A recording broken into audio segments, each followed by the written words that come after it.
My name is Glenn Mills. I'm the Director of Communications for the Utah Department of Corrections.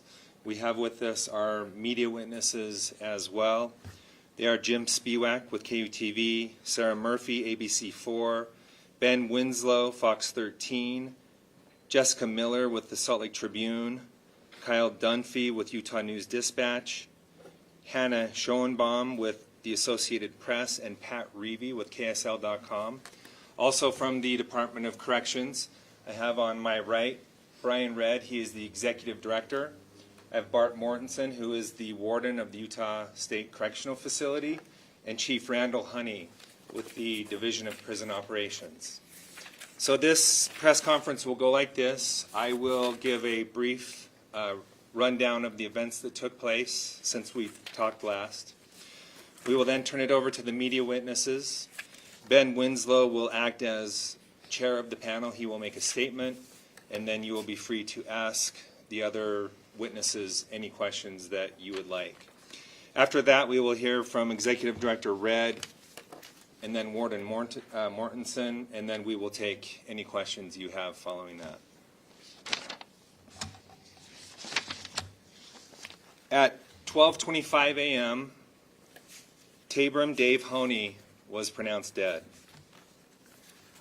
Prior to that, here is what took place.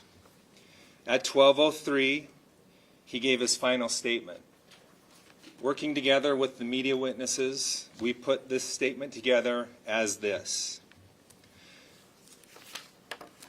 From the start, it's been, if it needs to be done for them to heal, let's do this. If they tell you you can't change, don't listen to them. To all my brothers and sisters here, continue to change. I love you all. Take care.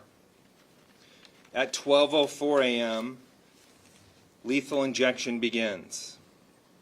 At 12:13 a.m., a second dose is delivered. At 12:21, the EKG shows a flat line. A sheet is placed over the condemned's head at that point, and then he is pronounced dead at 12:25. We will now hear from Ben Winslow of Fox 13. So what we observed as we were in the room is when the curtain was drawn, Taberon Honie appeared to be looking up, lifting his head up, laid down. His arms were strapped to the table. He had IVs in both of his arms. The warden read the death warrant to him, and he did then give his final words. His foot appeared to be twitching. We couldn't tell if it was out of nervousness or whether it was just a reaction that was happening. He did continue to look around. He closed his eyes. His foot continued to tap and then stopped. He continued to look around from what we observed. He appeared to be mouthing something to the warden and the director of operations. We could not hear that, whatever it was he said. He lifted his head up again, took a deep exhaling breath, and opened his mouth wide. His breathing appeared to be a little rapid, but it then slowed down very quickly. And then his skin turned pale, turned blue, and we observed the EKG being tested, to measure his pulse again and again and again and again. And as you heard, that was when, shortly afterward, that was when he was pronounced dead and the curtain was drawn for us. Ben's kind of speaking on behalf of everyone here for us. He's kind of our spokesperson. So, yeah, I guess questions. Do all of you have any questions of the media panel? Tell us what it was like, seeing that with your own eyes. What's your heads right now? I mean, for me, it was, I said this going in, my hope was that I would watch someone fall asleep and just not wake up. And that's pretty much exactly what happened. It wasn't traumatic in terms of, there's nothing gory or gruesome about the actual procedure. As Ben mentioned, there was a little bit of a leg twitch early on. I noticed And there was no clocks in there. So our sense of time may be a little off, but it seemed like for me, maybe after the first couple minutes, 2 or 3 or 4 minutes, I didn't see his chest moving. I noticed it right at the beginning. You could see his chest moving, you could see him breathing, and then that kind of stopped. And so, again, the feeling for me was, when is he actually going to die? Didn't know that. And we were watching for about 15-ish or so minutes.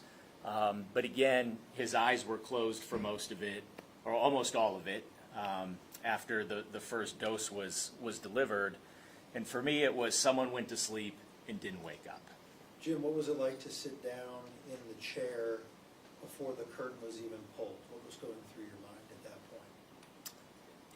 Again, just hopefully I watched someone fall asleep and not wake up, and it's nothing more than that. Was there a sense of nerves or anything? Yeah, Was you there could. nerves I in could the feel a little room? tension. I could feel a little tension. You know, there was really no talking going on amongst anyone in the room, in the witness room. It was very, very quiet, and I think we all kind of realized the gravity of the situation of what was about to happen, and I, you know, quite honestly, started to feel a little bit of nervousness, anxious nervousness, not knowing what to expect. Question for Pat. Pat, you were present at the firing squad execution of Ronnie Lee Gardner, and now you're present for Taberon Honie's execution. Kind of talk about some of the similarities, as you've witnessed both of those executions, maybe some differences, just, kind of describe. I don't think there was much similarity at all. I agree that this was far less traumatic. The firing squad execution, I thought, was much more violent. It's very shake shoot, just so loud. And this was really like watching a person fall asleep and not wake up again. So it was much more, I guess, if there's a peaceful way to put someone to death, that's what this was. It took much longer, but as was mentioned, after like the first minute, it was just watching him, and they kept checking EKG machine, make sure, see if he still has a pulse. But the firing squad one was much more violent. It was faster, but this was not the same at all. Kind of describe the emotions you felt before and after each execution. I mean, this being not your first, was this maybe a little easier to process? For me, it's a hard question to answer, just because I guess I kind of knew what I was getting into before. You're still, a gravity situation. You're watching a person die. That's not lost on you. But again, we're there as witnesses for the media, for watchdogs, watching over, make sure things are carried out correctly. And I think you're in kind of work mode. You're not focusing on, oh no, I'm watching a person die. You're focusing on your deadlines, making sure you accurately report everything and that you're watching everything.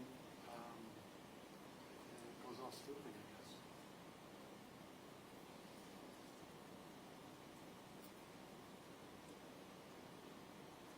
What were the people carrying out the execution wearing? Did they have ski masks on, hiding any? Couldn't see him. Okay. Yeah, the IV lines went through the wall. We couldn't see. Yeah. Just as it's extremely quiet and still in this room when no one's talking, is that what it sounded like for you? Was it just as quiet? Yeah, that's one of the first things I noticed. And speaking with Ben previously, he mentioned that about the last execution he witnessed. Is we got in the witness room, and none of us spoke until after it was over. I want to echo what Jim said about timing. You really have no sense of time in there. It could have been minutes. It could have been much longer. When we found out, it was about 17 minutes. I thought it was longer. We sat in the witness room just in silence for a while until they opened the curtains, and we saw Mr. Honie strapped on the gurney. And I want to mention one thing we discussed is it appeared he had a fairly calm and collected demeanor as he was laying there. But yeah, it was fairly quiet throughout until after it was over. What was the first word said after the silence in the room? Was it I think it's mostly comparing notes. Sure. Compared the, our notes for his last words. The final words. Okay. Ensuring accuracy. And we heard the words that he said. What would you say about the tone or how he delivered it? It was, I would say that it was calm and just very, Oh, it's very clear. Very Yes. clear. It was easy to understand them. And Were you all aware the timing of the second dose? And did you notice any people now it's the first we've No. heard of it right now. we could not, just from our vantage point and observations and being unable to know exactly the nature of the operations that were going on, we could not know when that would be administered. There was no physical reaction that we observed that would indicate a second dose. The main physical changes we noticed, as previously been mentioned, was he had the white sheet pulled up slightly above his stomach, below his chest, and you could see that rise and fall with every breath, and at some point that eventually stopped, and his right foot that was bouncing, that slowed and stopped as well at some point. I did write down in my notes, just saw fluid moving through one tube, thought maybe about roughly 10 plus minutes in.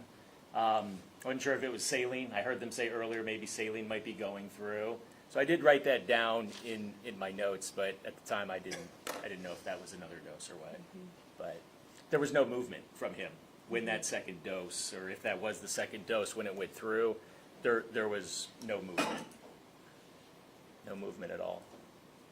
Just down on this end, what stood out to you most, or maybe was most surprising about what you witnessed? I mean, the whole experience was sort of surreal. Just watching it, I guess it's. I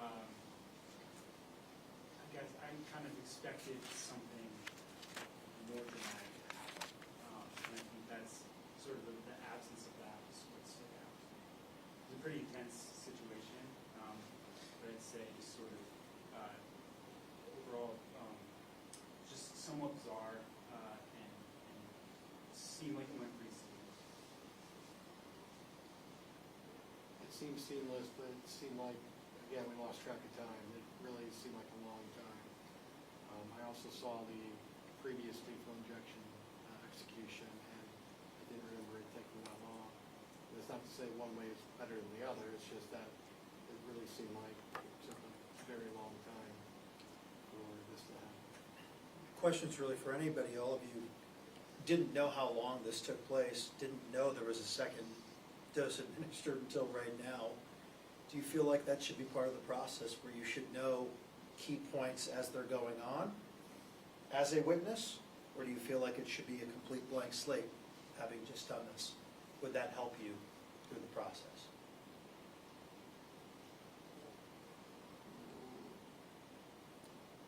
I think Would you like to have the comms in your ear that says, pushing a dose, for example, pushing a second dose?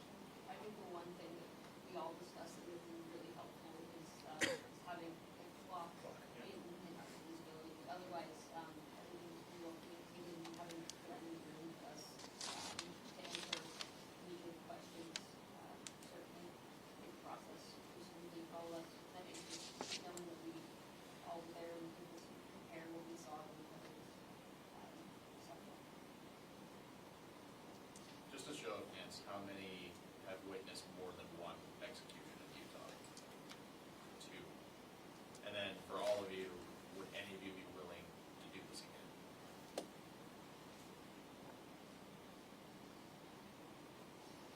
how long did it take for you guys to piece together his final words, so that you guys kind of pulled together to piece that all together?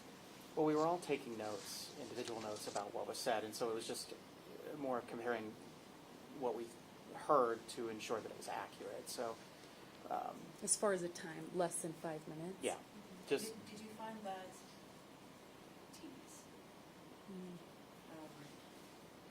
I mean, only to give some context to my question, it seems like a person's last words is something that you want to make sure you get right. That's Yes. one of the things that we very much do. It seems, would it have been helpful to kind of go with your question, to have that recorded ensure the accuracy so that you guys aren't scribbling down to take notes, trying to verify it afterwards, or did the process seem to be just fine? I personally felt like between the 7, including Glenn, 8 of us, it was simple enough. Some of us got the beginning, some of us got the middle, some of us got the end, and I also feel like that's part of the reason we're there, is for us to be the ones to listen and write down and listen to that tone of voice. So I felt like between the 7 of us, it was fairly simple. I mean, would I like a recording to ensure accuracy? Absolutely, but I work with what I have, and this is the circumstances we're placed under, and so we do the best that we can. And he spoke fast. Mm-hmm. He spoke very fast. So we were all jotting down quickly.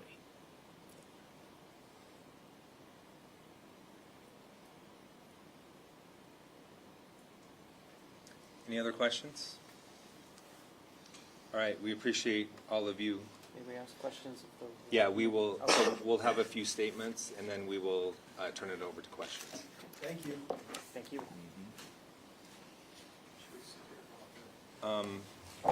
I would probably go ahead and go out. Thank you.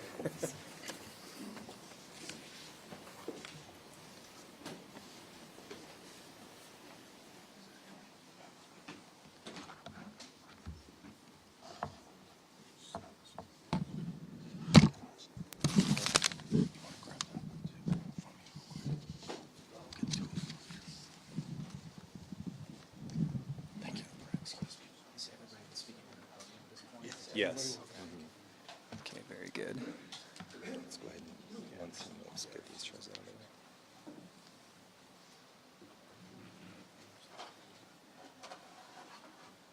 way. Okay, once again, we will first hear from Executive Director Brian Redd. He will have a statement.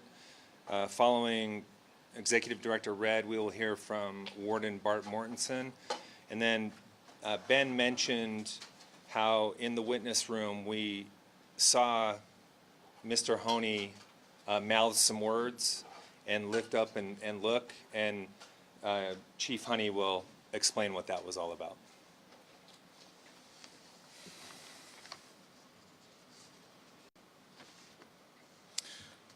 So today our department fulfilled one of the most consequential responsibilities given to the Department of Corrections. No one involved today, takes joy in carrying out this responsibility, but we recognize it as one of our statutory duties, and we take it seriously. Preparation for this situation started months ago, and it required hours and hours of work.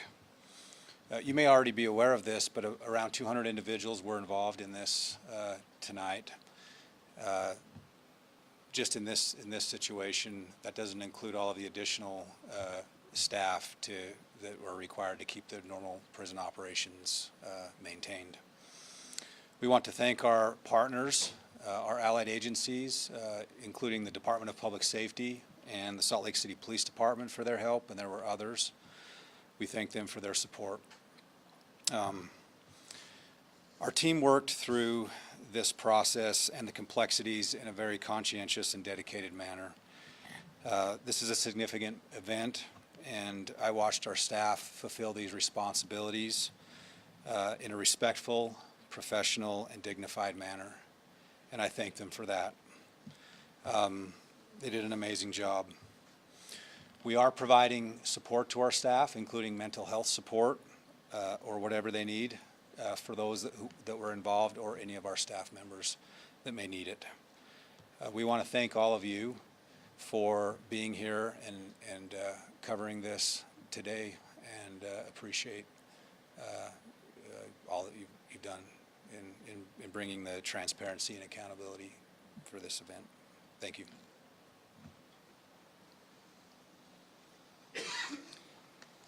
Thank you. To provide a brief rundown of facility operations throughout today and the next few days, at 6 a.m. this morning, the facility was on lockdown with the exception of a few incarcerated individual workers. With the workers, they provided hot meals and provided hot breakfast and hot lunch, and then we provided a cold dinner for the evening. Throughout the day, all essential medical and legal services took place. And also, yesterday, I guess, the facility continued intakes of newly incarcerated individuals. We wanted to avoid disrupting the schedules of our allied agencies. At about 4 p.m. yesterday afternoon, we asked all staff who weren't providing an essential function to either the execution or the facility ops to end their workday and go home. And by 6:30 p.m., the only staff left on the facility were those that were on the master pass list. We expect by 6 a.m. this morning, the facility will resume normal operations. And over the upcoming days, we've collaborated with our clinical health services partners to provide mental health services for the incarcerated individuals. And we've also collaborated closely with our release and reentry division to increase case management exposure to the inmates so that they can help where needed. Thank you.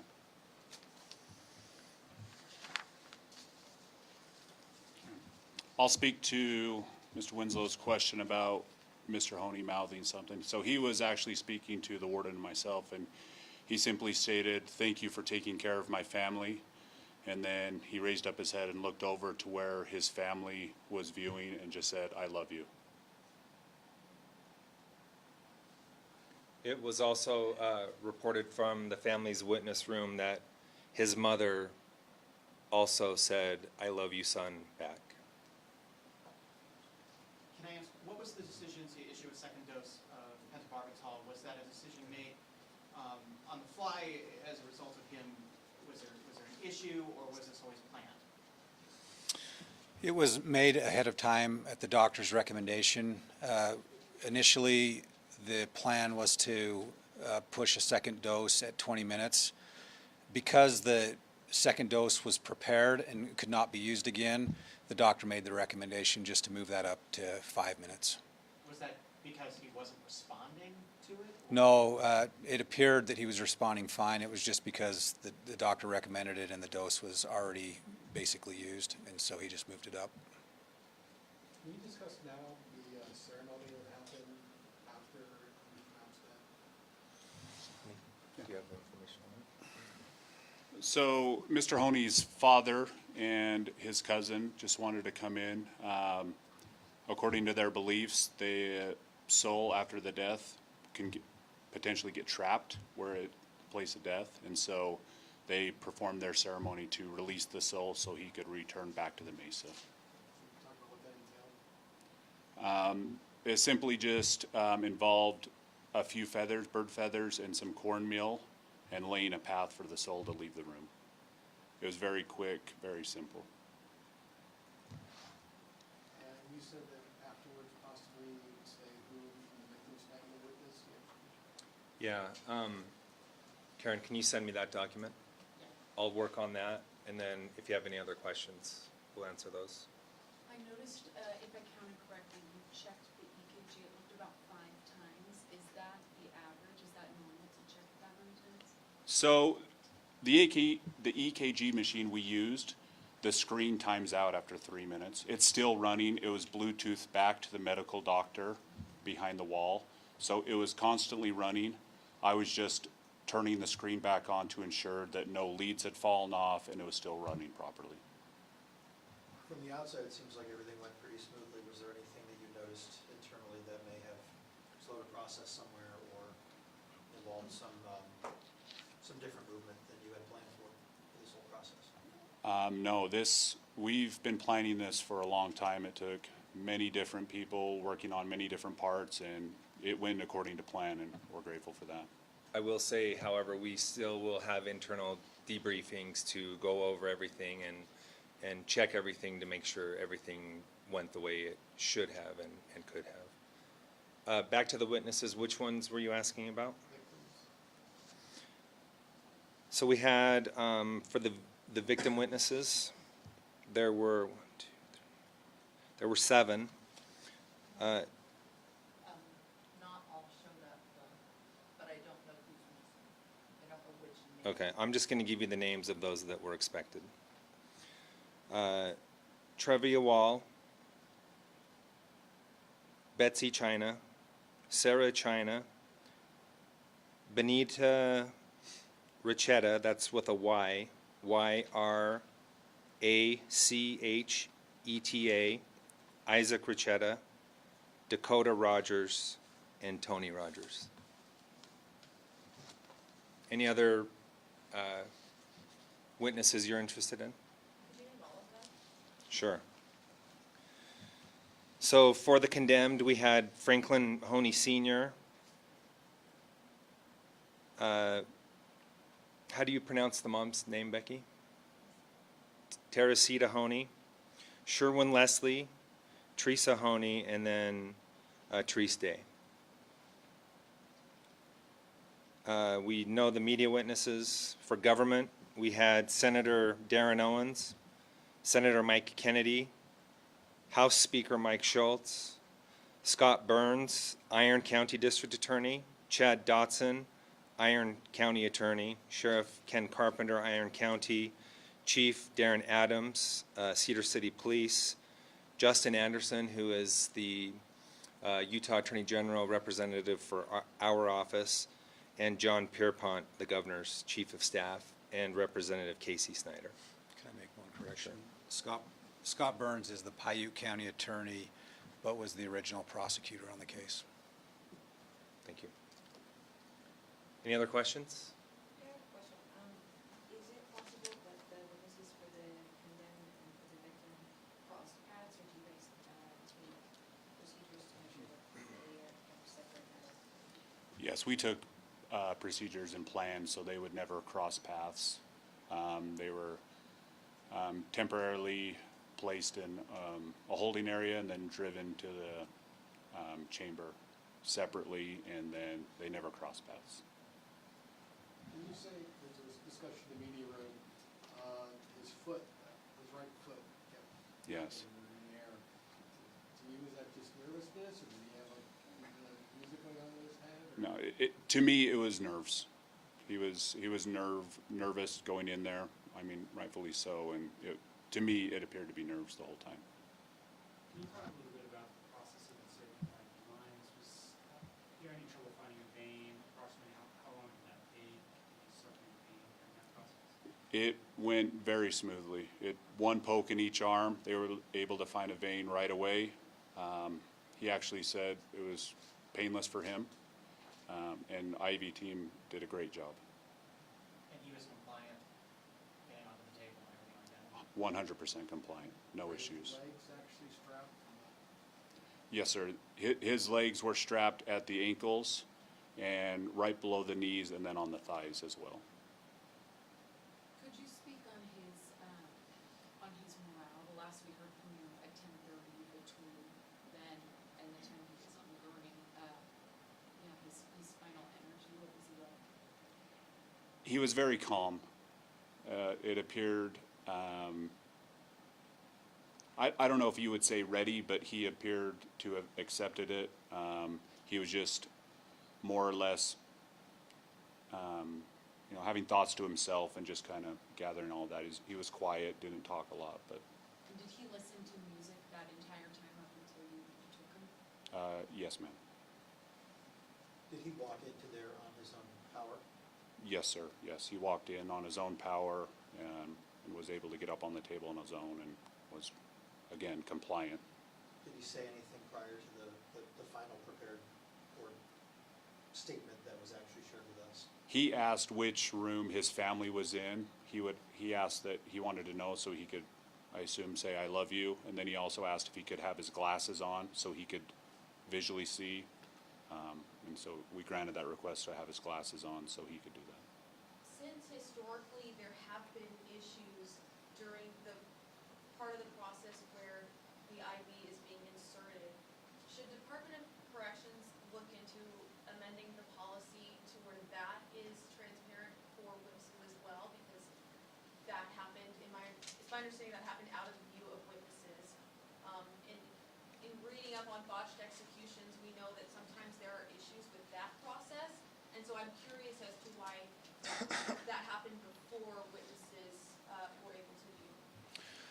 Part of the reason, and we could always explore something in the future, but part of the reason is just so that the witnesses, particularly maybe his family, doesn't have to see all of that activity occurring and causing that type of traumatic experience.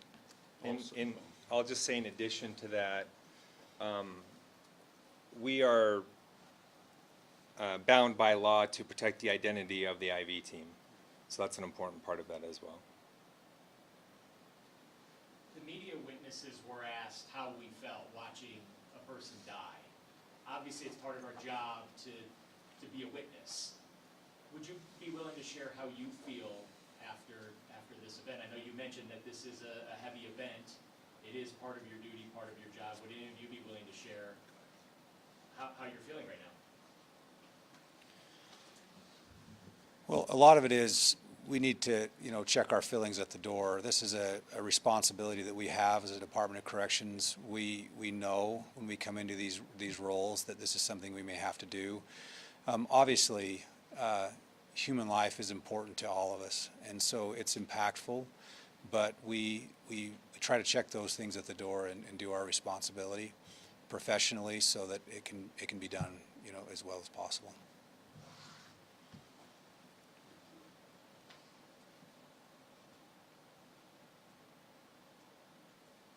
Any other questions? What important things should we know, like what happens from here? I know Mr. Honie's body's with a medical exam tonight, so just kind of talk about is there anything else we should know what happens next? So as far as that's concerned, I would have to refer you to the ME if you want information on that. I can make one comment. Okay. In the next day or so, we will be doing a debrief as a department. While this went off very smoothly, there's always things that we can learn and try to improve on, I'm sure. So we'll be doing that as a department. We'll be checking on our team members who were involved or anyone in our staff to make sure that they're good, that they have the support that they need. We will also have to report back to the court as it's required to do so, and so we're reporting back to the court as well. So those are a few more things that we'll be doing. Glenn, you mentioned that clearly there's been a lot of research into using pentobarbital. Compared to your research, did everything go as planned as far as time-wise? Was this the length you were expecting things to take? Yes, it is. We went into it, as you heard from us earlier, very confident in the planning, the meticulous planning that we went through in this, and we would say, as a result of what happened, that showed tonight.